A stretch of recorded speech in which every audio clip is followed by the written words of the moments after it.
So what I'm going to relate to you is very much a personal take on some of the history behind antibody therapeutics and an unashamed trumpet blow for both UK science, the MRC, and Cambridge, and the role that they played in developing this amazing sector. So everyone will be familiar with these kinds of tables. This is a league table of top-selling drugs in 2010. As far as I'm aware, it's more or less the same, although Lipitor is about to head off the end of a cliff, so everybody else will be promoted one position probably. And you can see the important thing here is the dominance of biologics, which are in bold, and in particular antibodies, which are all ending in MAB. And this graph shows, it's a Deloitte recap graph fairly recently of approvals over the last 25 years of antibody therapeutics. And I'm going to go into a bit more detail on the technologies and the history behind some of these. But you can see that after a kind of stuttering start, perhaps at the end of the 90s, 80s through the 90s, a very steady stream of approvals coming to the present day. So as we stand today, the world market for therapeutic antibodies shows 17 companies marketing products, 2010 sales more than $48 billion US, and almost certainly has exceeded 50 billion by now.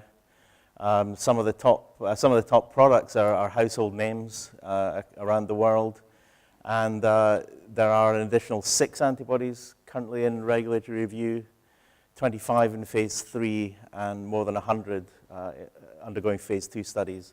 I think these figures are kind of autumn of last year. So everyone's familiar with this iconic graphic of the ascent of man, and I thank Greg Winter for his ascent of antibodies. So we have in the prehistoric era a mouse monoclonal antibody. The red component of each antibody is what's left after various types of humanization, and then most of the modern fully human antibodies derived by a couple of key technologies, which I'll go on to. Of course, today we're going to hear about even more accelerated evolution upwards into fragments and bispecifics and antibody drug conjugates. And this is the exciting new era that we're moving into.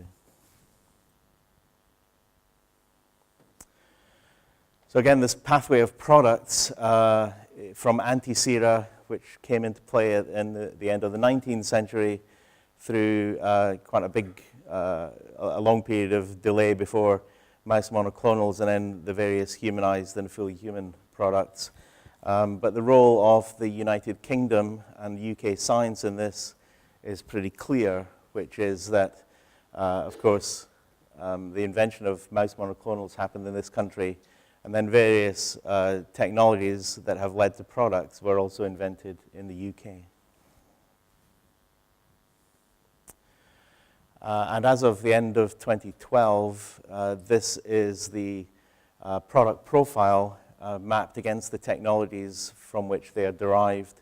There are still a number of mouse therapies, mouse monoclonal therapies. Some very important chimeric antibodies. So a chimeric antibody is one where effectively the FC portion of the antibody, of the mouse antibody, is replaced by a human equivalent. And then humanization technology, which has led to a large number of products and an increasing number of products derived from fully human. So I'm going to switch tack slightly and talk about the Medical Research Council. So as I'm sure most people in the room know, the MRC is the primary government mechanism in the UK for funding biomedical research. It has an annual budget of around £750 million per year, and is quite interesting in having its own units and institutes. So the MRC actually employs scientists, and because of this, it generates and it owns intellectual property, some of which I'm going to tell you about. And did I mention that the MRC is 100 years old this year? Was formed by the government of David Lloyd George in 1913, effectively to combat TB. So I may be wrong, but I think I've identified two Nobel Prizes that are specifically to do with antibody research that were won by British scientists. And the first was Rodney Porter from, he was based, I think at the time, at the National Institute for Medical Research in North London, who used some quite, by today's standards, basic techniques to derive the structure or the structure of the antibody and the structure that we're familiar with today, with sort of domains, Fab fragments, and FC region. Of course, the most important invention probably in all of this is the invention of the technique for making mouse monoclonal antibodies, for which Kohler and Milstein won the prize in 1984, basically immortalizing lymphocytes to be able to produce antibodies, clonal antibodies in a dish.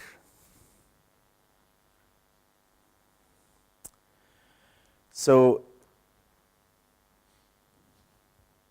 I'll leave you to ask me at the end about why the MRC didn't patent monoclonal antibodies, because everybody usually asks the question. But in the late 80s and through the 90s, the MRC did patent a number of inventions relating to antibody technologies. So the first one, which we call Winter 1, is for CDR grafting or humanization. And the inventor was Greg Winter here at the Laboratory of Molecular Biology in Cambridge. Greg went on to invent a second approach to creating antibodies, which is the displaying antibody fragments on phage in bacteria. And the third key technology which has led to products so far is the humanized mouse. Marianne Brueggemann and Mike Neuberger developing a transgenic mouse that expressed the human repertoire. More recently, a fourth portfolio of IP was generated, again invented by Greg and his team at LMB, to do with domain antibodies. So I think it's fair to say that MRC's inventions underpin the therapeutic antibody industry.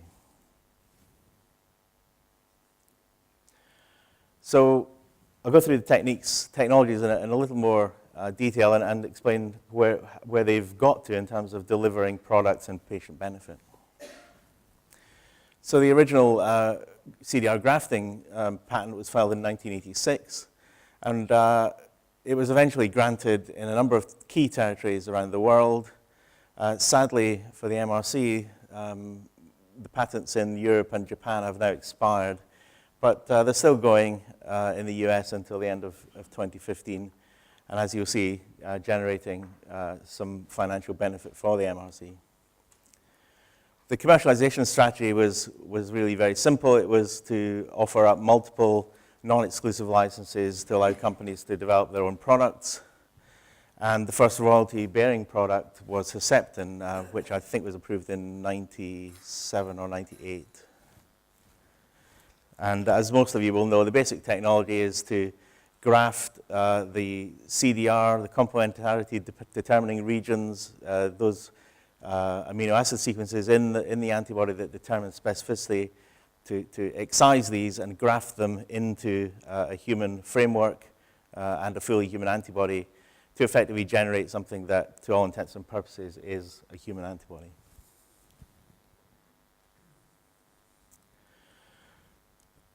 The second key technology is we call Winter 2, which is the phage display of antibody fragments. There were two foundation patents filed towards the end of the 80s, early 90s. A portfolio of additional patents were created. The key patents expire in 2018, although actually I heard yesterday that it might be 2022. so I'm not 100% certain about that. And the commercialization strategy here was actually to exclusively license the portfolio into a startup company, which was called Cambridge Antibody Technology. And the first product from this technology was Humira.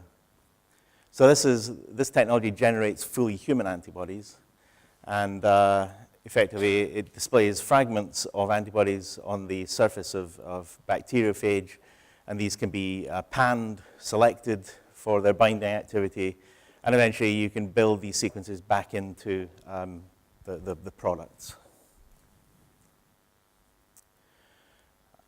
The third key technology is the humanized mouse, as I described. So effectively what has happened is that the human heavy and light chain sequences are transferred into a transgenic mouse. The mouse antibody genes are knocked out or eliminated in some way, such that when the mouse is injected with antigen, it generates a fully human antibody instead of a mouse antibody. And the key patent here was Surani, Neuberger, and Brueggemann, which claimed the production of antibodies in transgenic animals. Expires this year in the US. But the key is it covers the production of heterologous antibodies in transgenic mice. Now, in all of these cases, there are other players worldwide. Molecular biology and antibody research is extremely competitive. And as these experiments were being done here in Cambridge, there were equivalent experiments being performed, particularly in the US, that led to the formation of two companies, Abgenix and Medirex. And the MRC licensed its own IP to each of those companies co-exclusively and effectively gave them freedom to operate. So where are we today? Well, Winter 1, or CDR grafting, has generated a large number of products. 14 of the 36, although the GSK anthrax antibody makes this 37. I think it was approved over the festive period. And so 14 of the 37 therapeutic antibodies currently on the market are humanized by the CDR grafting technology. The products cover multiple therapeutic areas, in particular oncology, anti-infectives, and in immunology. And there are multiple products. Again, as you can see, some household names here. 12 of these humanized antibodies generate almost half of the total world sales of therapeutic antibodies, which is approximately $25 billion US. And MRC Technology is very proud that 2 of the, in fact 14, that should be 14, spot the deliberate mistake. 2 of the 14 antibodies were actually humanized in our laboratories in Mill Hill in North London, and these are Actemra and Tysabri.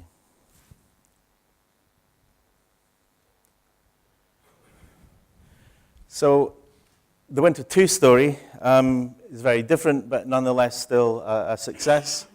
And it's that Cambridge Antibody Technology from the mid-90s develops as one of the UK's largest biotech companies.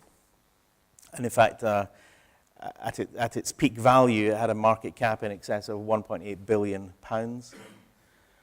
It was eventually acquired by AstraZeneca in June 2006 for a knockdown price of $750 million.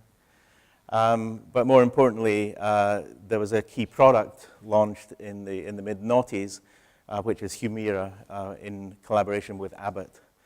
And in the first year of Humira being on the market, it generated $280 million US, and by the end of 2011, it was selling almost $8 billion US worth of product. Sadly or unfortunately, there was a dispute between CAT and Abbott, which resulted in a high-profile high court case, and eventually an appeal to the House of Lords, which was settled out of court in 2005 and generated, as part of that settlement, MRC agreed a royalty buyout, which generated $265 million US which was shared between the MRC, the Scripps Clinic, and Strategy. So as of the end of last year, 2012, this is the breakdown of approved therapeutic antibodies and the technologies that they are derived from. And as you can see, the market is dominated by CDR grafting products, or products derived from CDR grafting. There's a substantial and growing number of humanized mouse-derived antibodies, almost 1 in 5 now. And the phage display technology, as put into Cambridge antibody technology, has so far generated 2 products, but 2 very interesting products: Humira, which is the biggest selling antibody in the world, and Benlysta, which is the first therapy for systemic lupus erythematosus to be developed in more than 20 years.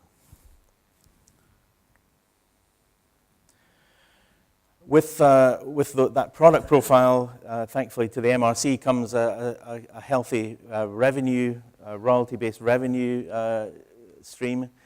And this graph basically graphs MRC revenue over the last 15 years or so.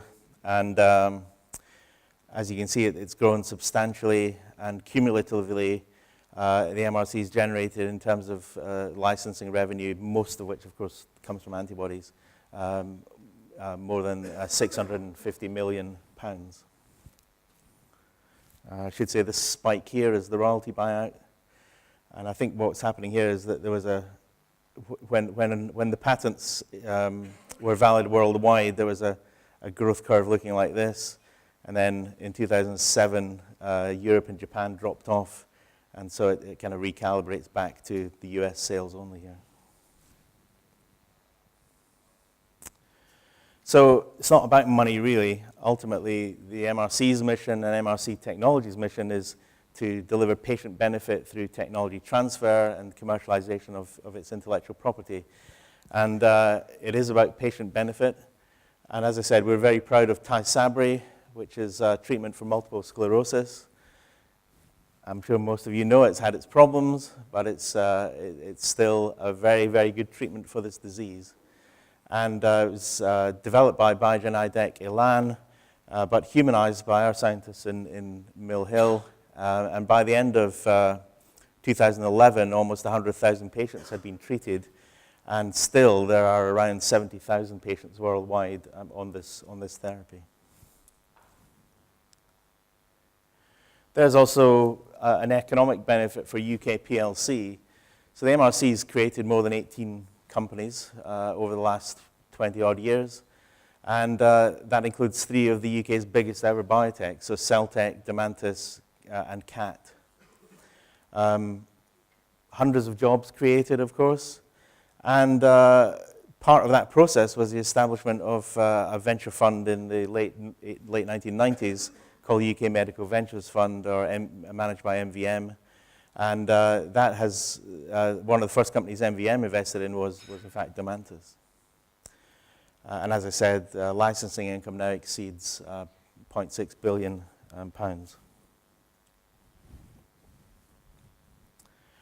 So this slide summarizes the technologies that have been contributed by MRC scientists and MRC intellectual property to the development of antibody therapeutics, from the invention of hybridoma technology in the 70s, right through to the domain antibody technology, and in fact beyond, because so Greg Winter now has a new company, Bicycle Therapeutics, which is an evolution of the phage display technology, and hopefully will add another chapter to this story.